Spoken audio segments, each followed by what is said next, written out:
So I've reviewed Scooby-Doo movies and I've reviewed Batman movies.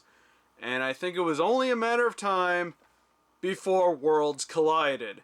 This is Scooby-Doo and Batman the Brave and the Bold. Now, this is not the first time that Batman and Scooby-Doo have met, because there was an episode of the old show, the new Scooby-Doo movies, where Batman and Robin showed up, and I believe there was actually an episode of Batman the Brave and the Bold where Batman met Scooby-Doo and the Scooby Gang.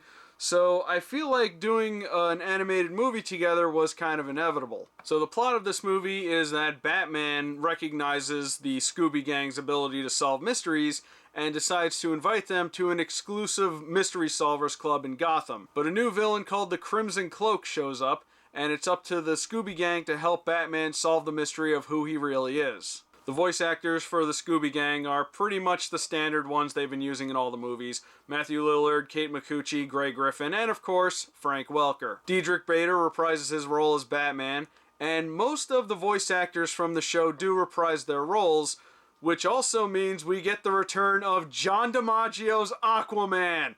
Yes! The best version of Aquaman! The one noticeable change was the Question. In Batman Brave and the Bold, he was voiced by Nicholas Guest. However, in this movie, he's voiced by Jeffrey Combs, who was his voice in Justice League Unlimited. Really cool to hear him again. A lot of other characters come back as well. You got Black Canary, you got Plastic Man, Detective Chimp, who I think was only in one episode, if I'm not mistaken.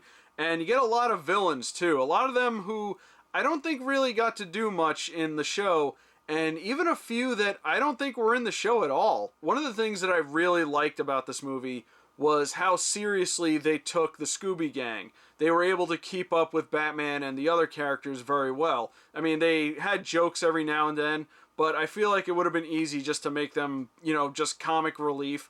But it really emphasized how smart they can be. A lot of references in this too, mostly to Batman Brave and the Bold. They referenced a lot of little things too, stuff that only people that really know the show would have gotten.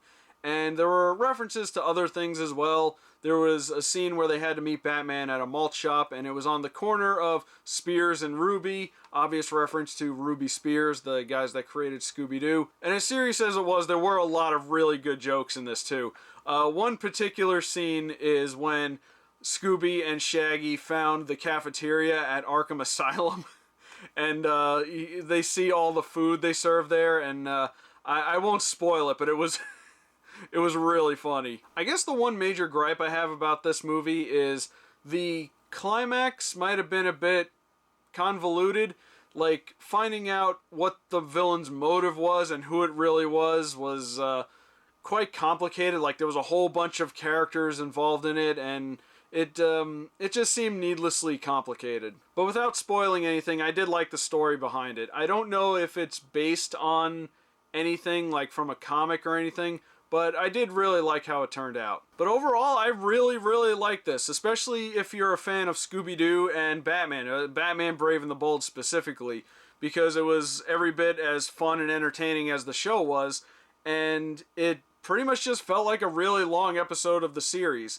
I do feel like Batman Brave and the Bold doesn't get the recognition it deserves, but if you've been a fan of it and want to see a little bit more of it, I definitely recommend it. Well, that's all I got for Scooby-Doo and Batman Brave and the Bold. Leave a comment below and let me know what you thought of it. And so, we've had Scooby-Doo meet the WWE wrestlers, Kiss, and now Batman. So, where do you think the Scooby Gang will end up next? My name is Rob, and have a wonderful day.